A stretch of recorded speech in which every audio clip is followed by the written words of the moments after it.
গণঅভ্যুত্থানে আমরা যারা অংশগ্রহণ করেছিলাম, তো আমাদের মূলত ছাত্ররাই এটা নেতৃত্বে ছিল এবং ফলে ছাত্রদের এবং গণঅভ্যুত্থানের নেতৃত্বে একটা নতুন রাজনৈতিক দলের পরিকল্পনা বা আলোচনা রয়েছে। তো সেই জায়গা থেকে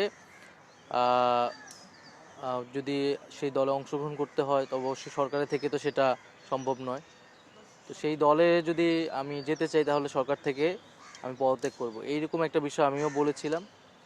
তো যেহেতু এখন আমরা সরকারের একটা স্ট্যাবিলিটি এসেছে, যদিও প্রত্যাশা অনুযায়ী হয়তো কাজ হয়নি, বাট সেটা চলমান আছে। বাট আমাদের এখন রাজনৈতিক দলের আর কাজটা বেশি জরুরি।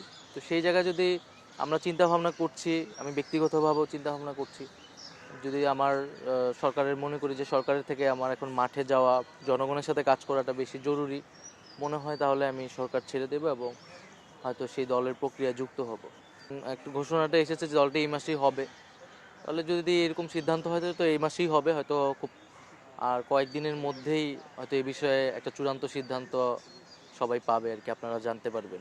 বাইরে যারা বৈষম্যবিরোধী ছাত্র আন্দোলন, জাতীয় নাগরিক কমিটি, তারা তো 6 মাস কাজ করেছে বা গত 4-5 মাস কাজ করেছে। তো সারা দেশে মাঠ পর্যায়ে তো তারা কাজ করেছে, সাংগঠনিক কাজটা তারা করেছে।